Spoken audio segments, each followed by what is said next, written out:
polycystic ovarian syndrome.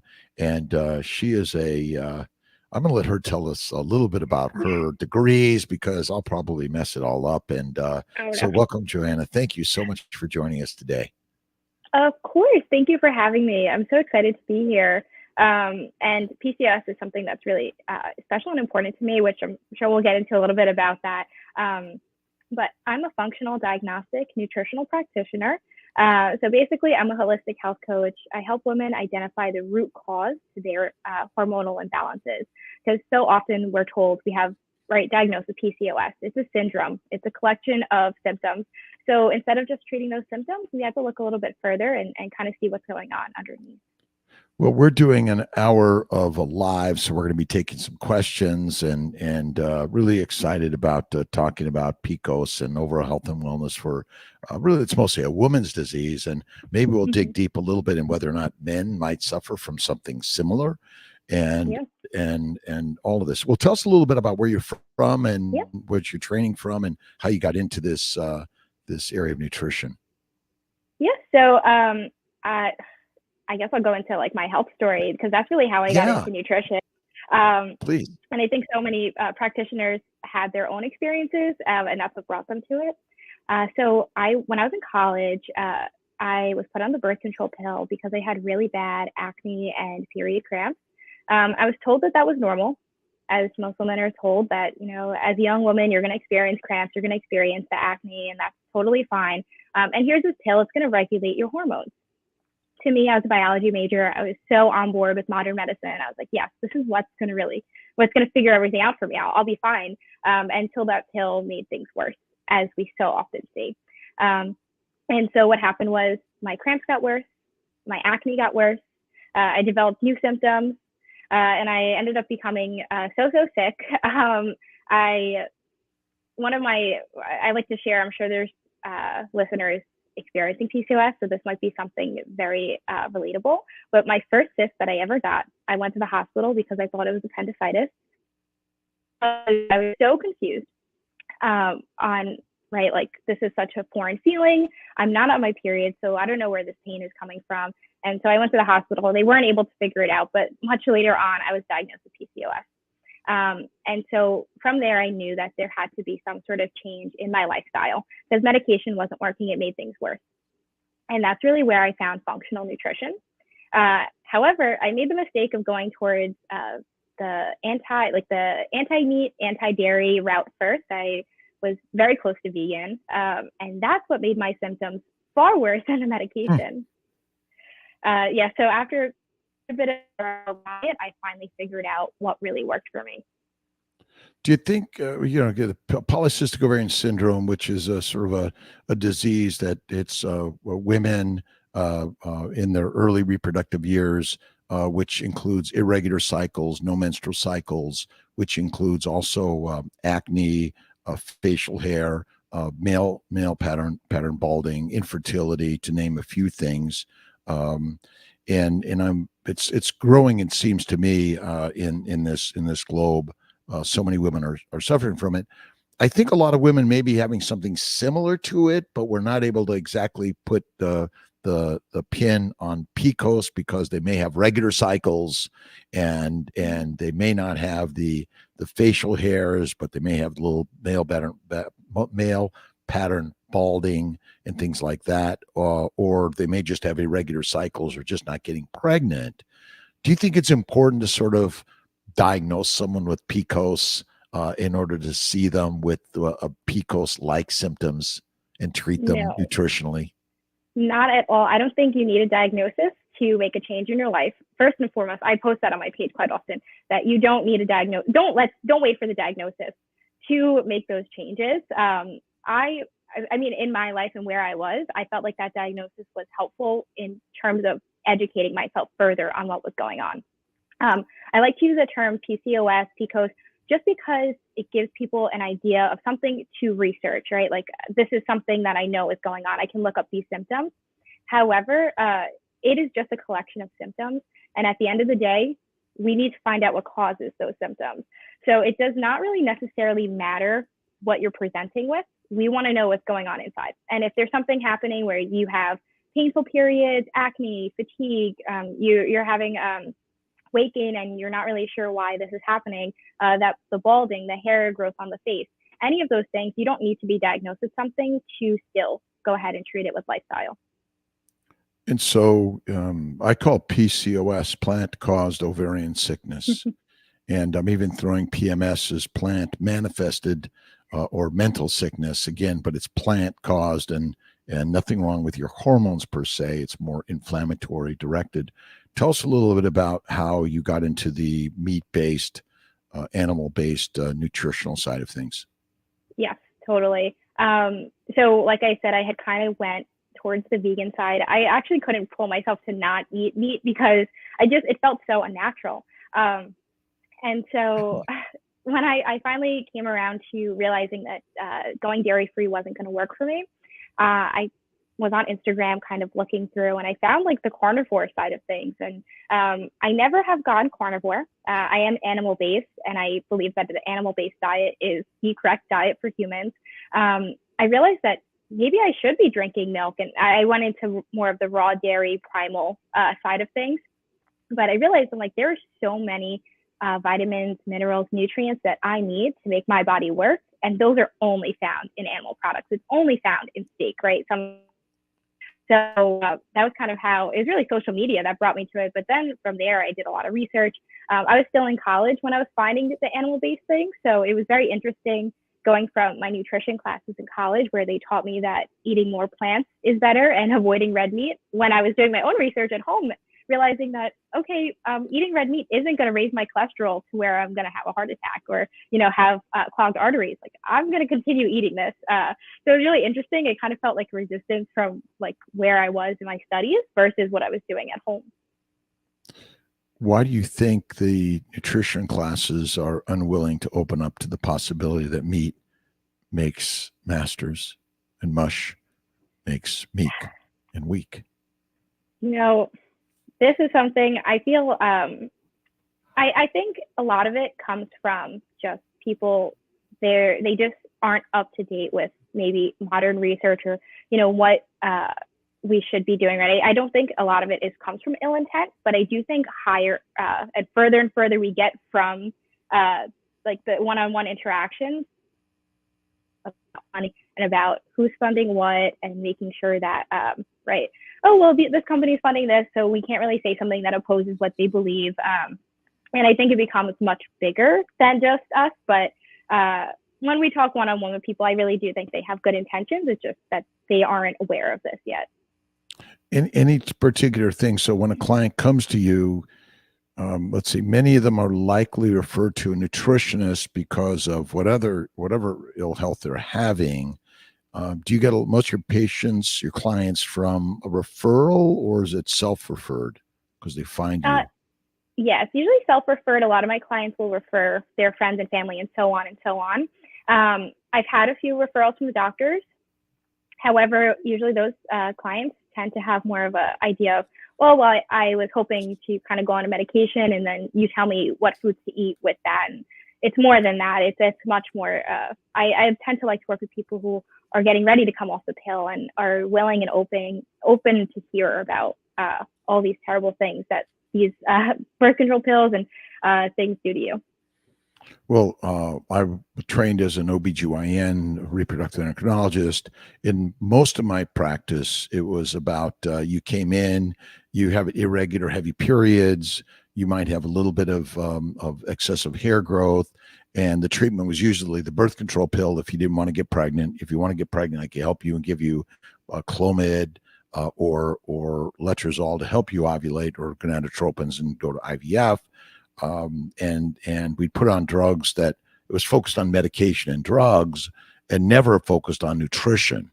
And I think that, I've learned over the years that through understanding more about carnivore and ketovore and fasting and how important those things are for overall health and wellness. But I think, as you said, most of the clients are coming in, they want a quick fix. They want a medication to sort of help fix it, because that seems to be the modern world that we're in. Yes, unfortunately. And I commend you for making that switch, that pivot to understanding how important lifestyle is. It's so important for people to know these things. Well, it's really, I talk about it so much because it's changed my life. I've never felt better, but I have also seen, and I talk about it, and there's such a pushback from the medical side, from the students, and even when you look at the organizations like PCOS organizations that really, I think, propagate a keep you in your disease, label your disease. You're labeled with a disease.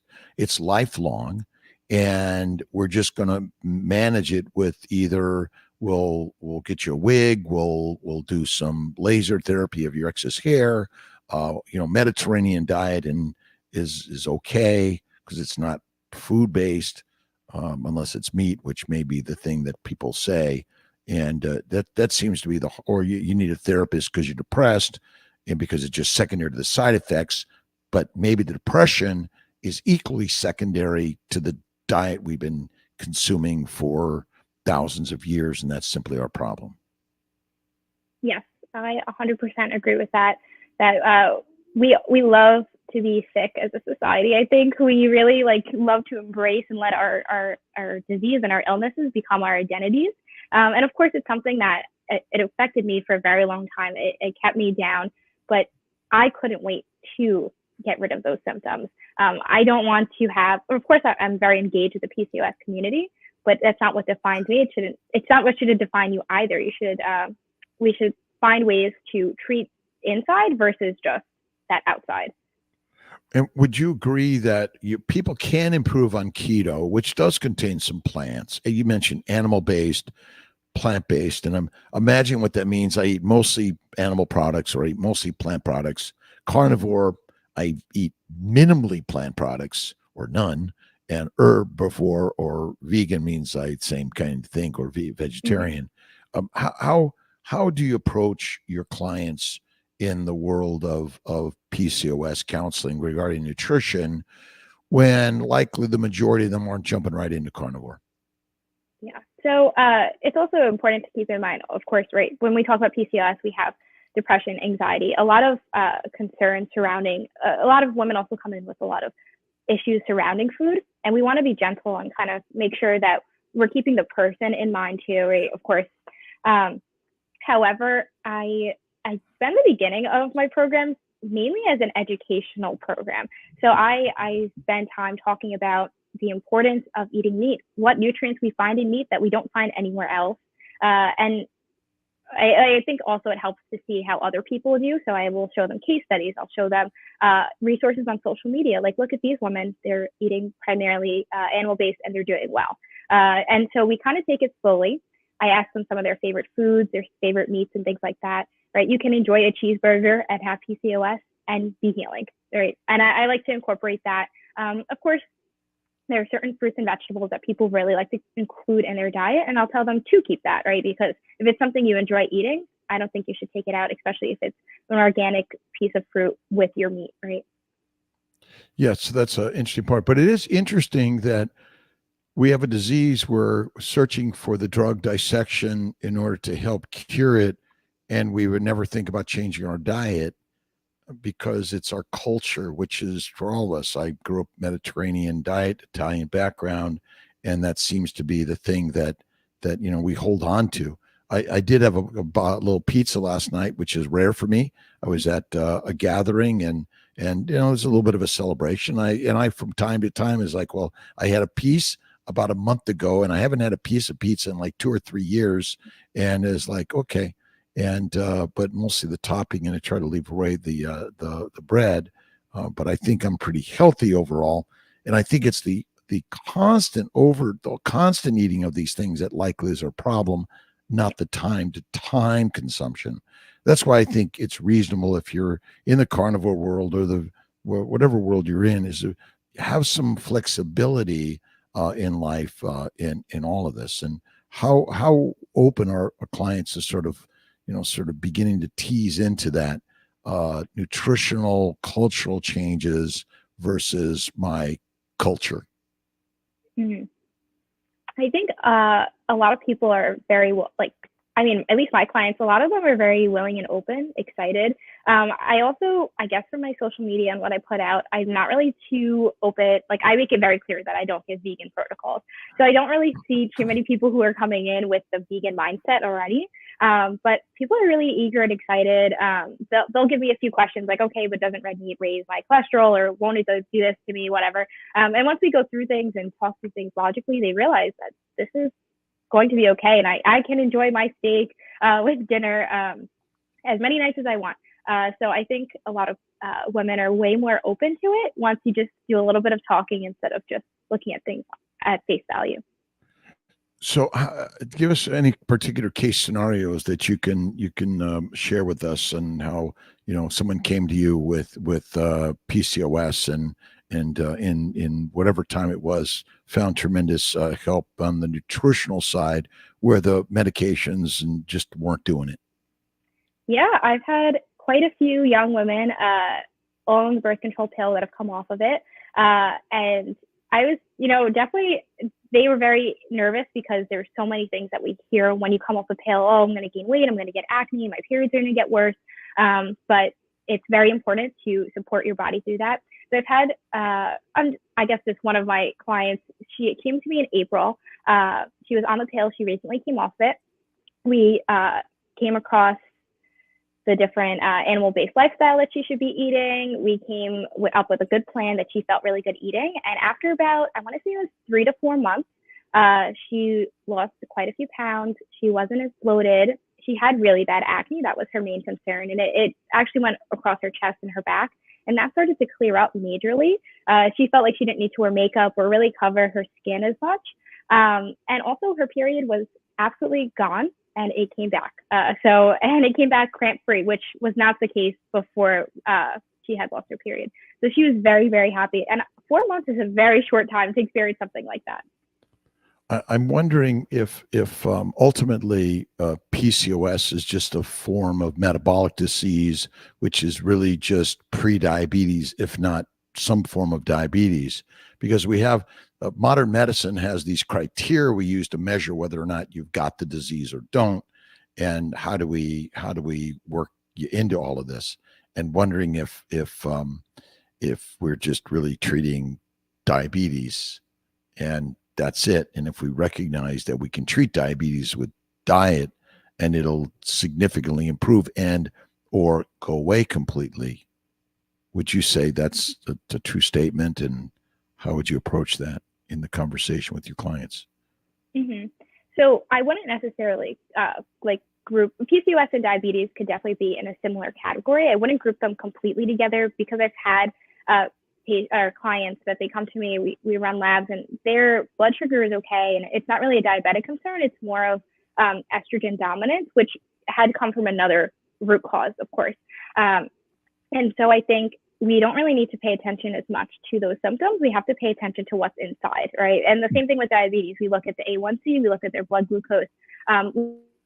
PCOS patients, we should take a look at their A1C, their blood glucose, their estrogen, testosterone, not just their testosterone, their preference, the alpha or beta preferences, or the 5A, 5 beta. So things like that, really looking deep below.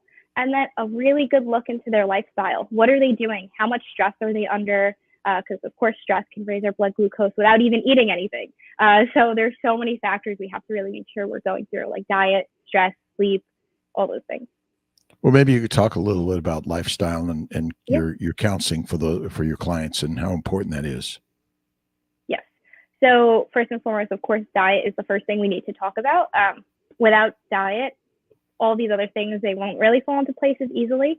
So of course, making sure we're eating organic, right? Today, unfortunately, we're going to have to do that because glyphosate is sprayed on all of our crops, really bad pesticide that causes leaky gut, which then in turn can cause so many other symptoms. So we want to make sure we're eating organic, primarily focusing on the protein and the fat in our meal, a good quality. So that's going to come from an animal.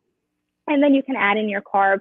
I'm not super into the keto side of things right now. I do think that especially with certain menstrual disorders, eating carbs could be beneficial.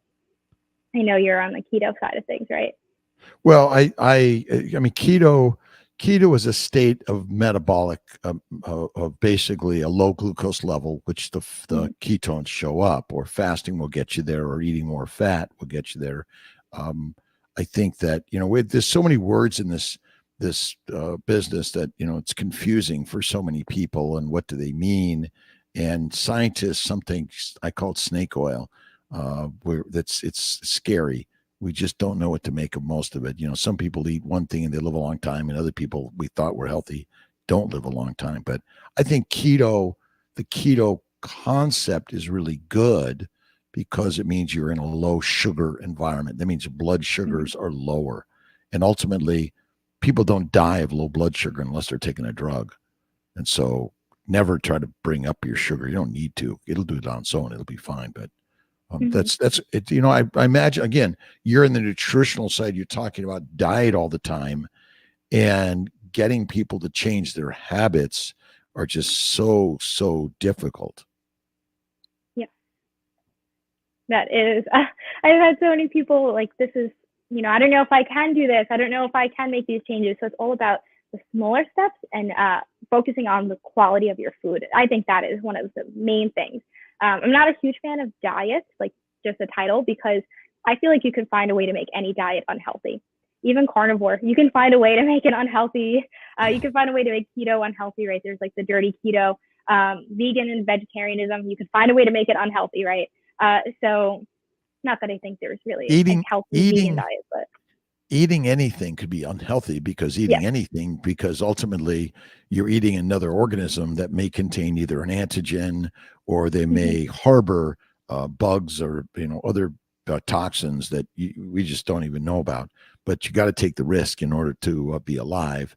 And I'm just wondering if maybe we don't label PCOS and many other diseases as ultimately diet caused, rather than mysteriously caused. And that's our biggest problem. Any comments on that?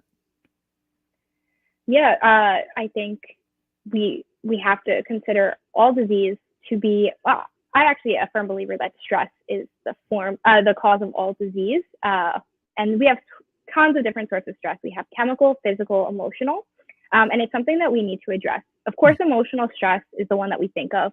It's something that we really need to focus on in our everyday lives, making sure we're managing it. A lot of women specifically, we tend to become so high stress, high anxiety, that we actually forget that we are, and we're just constantly triggering our fight or flight, like the sympathetic nervous system, and we'll constantly be on that edge all the time. We don't realize that we're there. And of course, that causes issues with the body. When we spike our cortisol, we can raise our blood sugar, we can lower our immune response, all of those things. So mental stress is a major thing to focus on, but also chemical stress. So that's why I say quality of the food. So the chemicals that are in our foods, for example, like the harmful chemicals like glyphosate, other pesticides and herbicides that are sprayed on our foods. And then also certain people can't tolerate certain plants. So the chemicals within the plants, right? Anti-nutrients. So goitrogenic substances, phytic acid, the oxalates, all the lectins, all of these anti-nutrients that can really harm our gut and in turn the rest of our body. Along with the phytoestrogens, androgens, and progestins that are contained in the plants that they're getting, that may be the ultimate culprit of the cause of PCOS, because it damages either the hypothalamus pituitary or the ovaries directly. And so, that's why I think what you're doing in nutrition and PCOS is so valuable, because if it's either a drug or a diet. It's really how to handle PCOS. There was a question about women without an ovary. Was this from Karen Boyle? Do you still have an issue with PCOS when you no longer have ovaries? Either they stop working because you're in menopause, or they were removed. Any thoughts on that? That in your experience? Yeah, I mean, I haven't worked with women without ovaries. I typically work with younger women menstruating. However, I do think, once again, we're just talking about the group of symptoms. So you can still be experiencing those symptoms without the ovaries there, right? If we have a higher presence of androgens, especially if there's no ovaries present, or if they were removed, then that's another story. But if it's menopause, then our body typically knows what to do as those hormones start to lower and decrease. Some women in menopause actually have higher estrogen, and then that's what causes those hot flashes and all those terrible symptoms. And so once again, I hate the labels of the disease because it's just a collection of symptoms. Right, right. What are your particular symptoms? And let's focus on those things rather than the labeling and diagnosis of a disease, because, that's kind of where we focus on in medicine. Well, what's your disease? What's your diagnosis? I'll put a code down. I get paid based on that rather than, you come to me with a particular problem. I may not know the cause, but I still know how to treat the symptoms. And that's really the sort of the most important thing. Yeah. Let's see. So there was, tell us a little bit about exercise and physical activity when it comes to polycystic ovarian syndrome. Yes, I love this. I wanted to definitely talk about exercise today. So exercise is super important also for our mental health, right? I was just saying how important it is to regulate emotional stress, especially as women. We tend to run really high with that. So that's really important. I also am not as huge of a fan of cardio, more into resistance training and weightlifting for women. You're not going to get big and bulky unless you actually intend to. So weightlifting is actually better for fat loss in many scenarios than this excessive cardio. And I only say that just because the majority of the women who come to me, they only walk and run, and that's the exercise that they do. However, resistance training is going to be really, really good for you. Walking in weights are the one I think are this sort of good one. You don't have to go far. People are spending so much time exercising. They're not doing other things to improve their lives. But I think you can do short bursts of exercise, small amounts, a few times a week, along with lifting weights. So we're talking to Johanna Obdyke, who's a functional diagnostic nutritional practitioner, and we're talking about polycystic ovarian syndrome. Tell us other disorders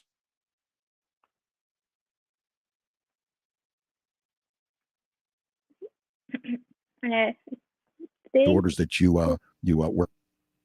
We're buffering sorry, back froze and a little forth. bit there. Yeah, sorry. Can you repeat that to me? We got you here. So the question was, what other disorders do you counsel women on or men on related to other causes, other diseases not related to PCOS? Yeah, so I typically work with women. I have a few male clients.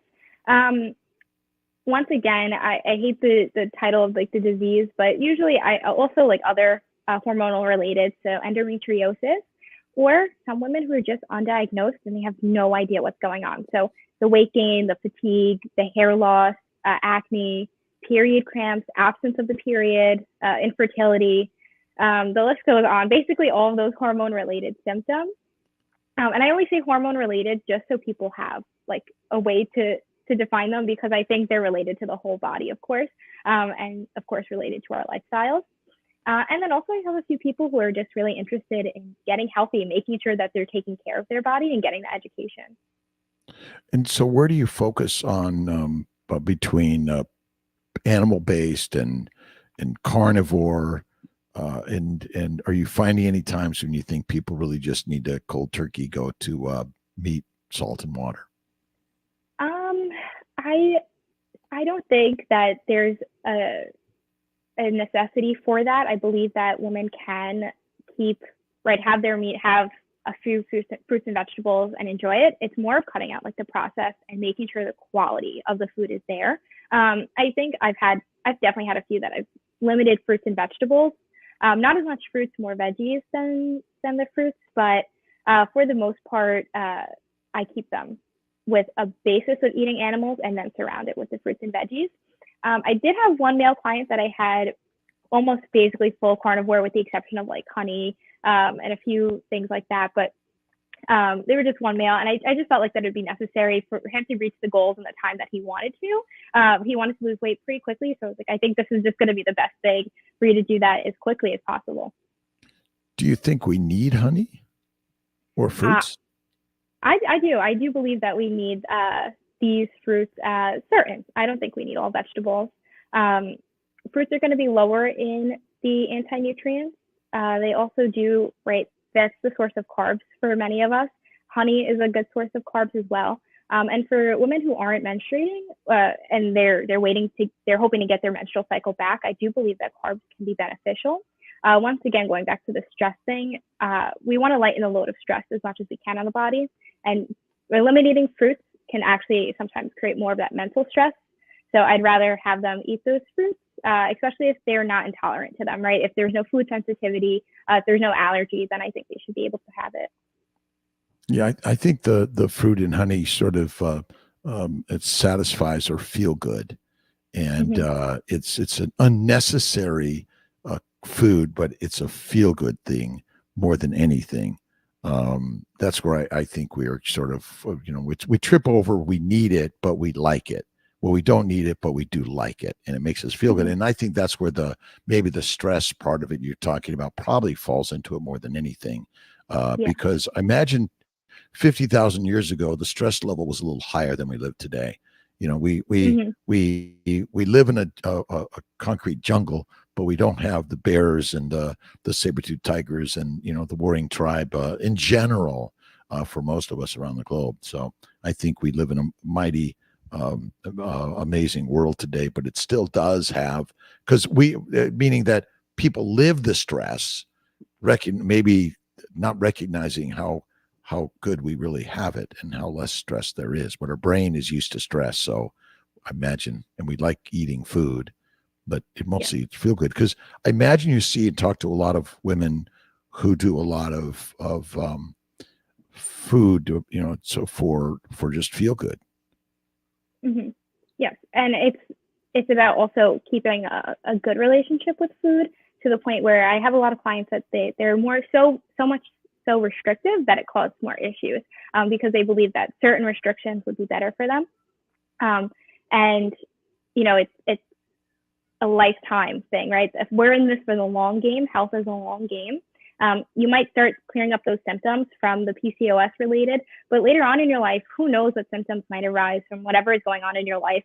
And so it's all about keeping a sustainable lifestyle that you feel that you can do for the rest of your life. And you can feel that you can confidently do it. And I think that there's a lot of people who can manage carnivore for that long term. However, I just find that right in our busy lives, in people who aren't really super into this already and aware of it, this is a good gateway into that, and the education they'll do later on and their own throughout their lives too. So in the animal based, are you focusing on any particular meats or foods that your clients would benefit from? Yeah, totally. I want to make sure they're eating enough fat. So I typically tell them to have more of the fatty, like beef. So I'll tell them to get 80-20 instead of 93-7. A lot of women were told to eat less or lower fat, and that's how we'll lose weight, but that's not true. We need to make sure we're eating enough fat. Chicken is totally fine, but I'll tell my clients to have skin on and bone in for like extra collagen. But the priority is usually beef, not so much pork, just because it's harder to get good quality pork. And then of course, like lamb, that's super high fat, so that's great as well. And then eggs, that's like one of my favorite little things. Like I tell people, just hard boil eggs and bring them everywhere you go, because that's like a quick snack. If you ever feel like you're in a pinch, instead of going to fast food, just grab like, your hard boiled eggs.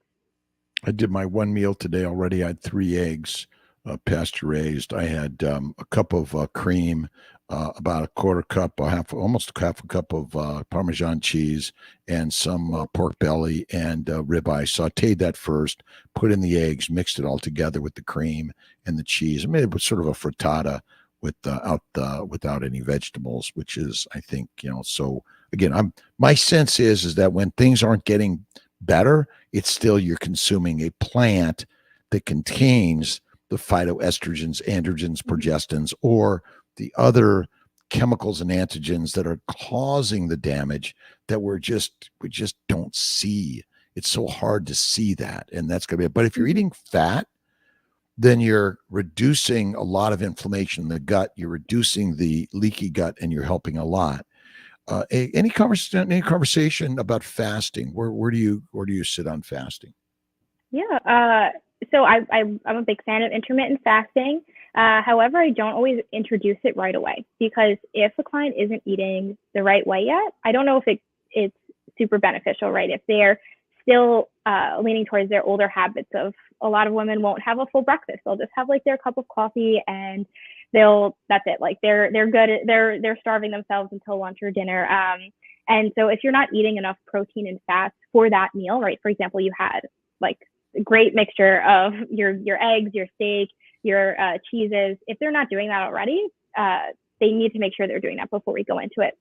I also would like to see some of my clients, their cycles a little bit more regular before we jump into that, or I'll have them do it, 2 or 3 days instead of jumping into a much bigger fast. For my postmenopausal women, I am a huge fan of it. This has been like a tried and true. Every time they're stuck, once we get into that intermittent fasting, they're able to get past whatever symptoms they were dealing with. And I think for the one thing I've ever learned is that fasting is such an amazing thing to do. It gives people food freedom, because I think one of our biggest problems is that we're all food addicts. We don't have the ability to say no, walk away. Mm-hmm. And I'm sure you deal with a lot of, you got to be addicted to food in some way, because if you don't eat it, you're going to die. You can't just breathe air, you need water. But ultimately the addictions are all plant-based. And that's why I'm kind of not a fan of fruits and honey of any significance. You save them for the sweet treat from time to time, unless there's some people that may sort of get those anaphylactic reactions to something in there. My daughter would die to a banana and avocado, and so I imagine for a lot of people that they might not die, but they're going to get an allergic reaction, which they don't even know. Maybe PCOS is simply just an allergic reaction that's damaged the hypothalamus, pituitary, adrenals even, and the ovarian follicles, and we're just missing it. That's kind of, again, it's such a hard thing because we haven't really solidly identified that for everyone. We want to see something like arsenic will kill everyone, and so if it's not something like that, it's just probably not it. But we do know that tobacco in the form of smoking causes cancer and heart disease, many other diseases. And I still think that those slimy, slick plants are trying to take us down, but it's a hard one to get to and things like that. Any thoughts or things that I may not have asked you, Johanna? I'm really grateful you came on today. And I met Johanna at a PCOS conference recently where they were feeding everyone fruits and pastries and diet didn't matter. And so she was talking about meats and how important they were. So, we're not talking strictly carnivore, by the way. And I really appreciate that Johanna's come on, because we realize that not everyone's there yet. And we have to be patient with all of that. And for some, finding a way to eat and find themselves feeling better, and then we sort of, like I always say, invite them into the keto world, the fasting world, and then some may require more carnivore or find some of those plants that they tolerate better than others. Would you say that's true? Yes. I feel very strongly about giving people a little bit of time to just go into it. And a lot of people don't realize, I didn't realize how much better you can feel while eating clean and eating better. And when I started to do these things, I was like, I cannot believe my skin was clearing from the inside out. I had really, really bad cystic acne. And I tried to treat it with birth control, tried to treat it with antibiotics, tried to treat it with dairy-free. Nothing was working until I started to incorporate like this animal-based diet. And I didn't realize how much could change from the inside out. And I think people need that little bit of feeling good to be like, okay, what else can I do? How else can I feel better? How can I get to that 100%? And that might mean carnivore for some people. And so again, we have to take people where they're at, and we're having the conversation. And if you're not in the total conversation, people aren't going to hear you, know what's going on, because there's some people are going to start here, and they're going to slowly venture to get to that point where it's like, you know what, I just never got rid of this until I did this. And that's where I think where fasting and carnivore come in. How do your other nutritional practitioners, where they fall on the world of animal-based? Yeah, so my program, Functional Diagnostic Nutrition, for the most part, they're definitely on the animal-based side of things. They're definitely taught us quite a bit about anti-nutrients and whatnot. However, they allow us to kind of make our decisions on our own. I know they're really big with KetoCon. I know they're really into keto and animal-based, but I'm not too sure about full carnivore. I would say each practitioner has their own way of doing things. We were taught to identify the root cause and from there help each client individually. So it's really kind of each individual is going to be a little different. Every FDN you see will have a little bit of something different to say, but for the most part, the same philosophy. And when we're very narrow, there's obviously a smaller proportion of the population. And we're in the carnivore space. We talk a lot about carnivore, and I do occasionally have some non-carnivore food, some plants, which I guess means I'm animal based. I don't even know what to call it anymore. But once again, a label. The titles. It's just a label again, right? And it's kind of crazy. And but I know that if I have certain things like a piece of pizza, that's going to bring up a little bit more arthritis for a few weeks. And I just and I'm pretty good at not doing it anyway. So I have a little bit of topping, and that's about it. But you got to be careful because tomatoes and some of the spices can be the things that get us. And I always imagine that extremely small particle of a virus kills millions of people every day, and even more, not just COVID, but many other viruses, bacteria and yeast are killing people, but they're so small you and I can't see them. I imagine the things we drink, breathe, and eat contain some things that cause damage and disease, including stroke. And someone's talking about a carnivore had a stroke. Well, the carnivore does not mean human beings aren't going to get a disease. So I think that's what this is all about. It's finding the thing that works for you. And in general, we find that there's no essential plant. There's no essential carbohydrate that the body requires. There's essential fats and essential amino acids. And so, that's why but we still love to, we communicate in a world of humans with all sorts of social, cultural, and desires and needs. And I say them in a sense that, our body needs amino acids, simple sugars, amino acids, fatty acids, water and air, but a lot of connection and love. And anything I haven't asked you today, Johanna? No, I'm trying to think, but I also noticed a question over here about good resistance training. Oh yeah, here we go. I think this gym. is it. Can I get good resistance training of body weight resistant exercises, push-ups, squats, those sort of things? Yes, I think everyone should be doing these things at home. I don't go to a gym. I go to a Pilates class actually, but I'm not a huge fan of going out and letting everyone see me work out. I really like to do that at home. So work out at home. Everyone can work out at home. I don't have a lot of space. I still do it, right? So do your squats, your push-ups, whatever it may be. You can get a few weights for your house too. But definitely don't let a gym stop you from going and working out. Yeah, I have my my weights around the house, but and I have some smart bells on my desk at the office. But I do push-ups, pull-ups, sit-ups, squats, and I always say the most important exercise is get up. Get up, go out, get doing something. It's a walk around the block. I don't care. Or it's walk around the yard. Doesn't matter. But go to school, go to work, learn something, connect with other people, go to church. Lots of places to go and communicate with other people and have the great conversation about whether or not it's keto, carnivore, whether it's vegan, vegetarian, Mediterranean. It's all the great conversation of the world. It's not to say, oh, this is the right one, you better do this. But if you're looking, like for you and I, we're in the health and wellness business. And so when people come to us suffering from a disease, some disorder, and we're trying to sort of pin down and what's the best thing that you can do to help prevent those diseases, heal them. Totally. Heal them. I think, yeah. Do you have any particular books that inspire you? Oh, wow. That's a good question. I am super big into leisure reading. That's my favorite thing. But one of my favorite books is probably one of The Body Keeps Score. Is a really good one. I'm really into making sure that we're addressing the trauma and the stress in our body, of course.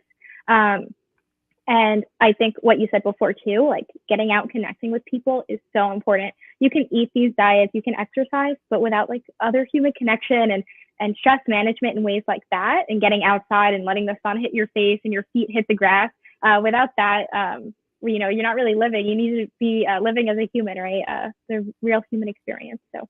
At which we are, and no matter what we do, we're going to be, you know, we're going to have differences. As we see just around the globe, around the world, things happen every day. It's all our differences, and it's just part of nature. So, but you got to find your way, your spot of paradise wherever you're at in this world, and that's where the mind comes in.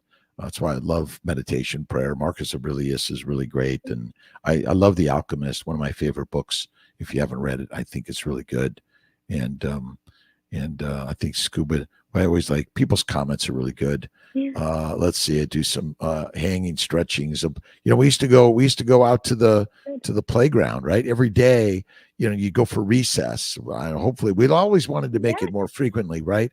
But now we go to have food or drink or a smoke. We're not, you know, just like, hey, I'm going out on the monkey bars, or I'm gonna go play a little basketball, baseball, or something like that, or pickleball, and you know, those are things that I think are really, really important. You know, we need to normalize living healthy, right? I think we've normalized the sick life. If you tell people, oh, I'm going on a diet, or, oh, I missed the gym, I'm stressed out, I need to work out this week or something, they're like, oh, relax, you don't need to, it's fine. But if you say, oh, I'm going to treat myself, I'm going to have this, they're like, oh, go for it, have it. So I think we need to normalize and uplift people who are trying to live healthy lifestyles instead of looking and frowning upon it, right? If you go out with your friends and you're not drinking, they're like, why? What's wrong? Right? We should normalize that they're choosing not to do it for their health, and that's okay. And you can go out to these things from time to time, but you want to take care of you. It's always have a little sparkling water, and you'd still be there with your friends. Yeah. And if you choose not to imbibe in alcohol, I think we can still do that, right? Mm-hmm. And that's real important. How do people find you? Yes, so you can find me on Instagram primarily at Nutrition by Johanna, Johanna with an H. And so you can basically find me there. All my info is there, or you can always shoot me an email at nutritionbyjohanna@gmail.com. I'm always ready to listen. Whatever you have to say, any comments about today, questions, or just want to chat. I love talking to new people.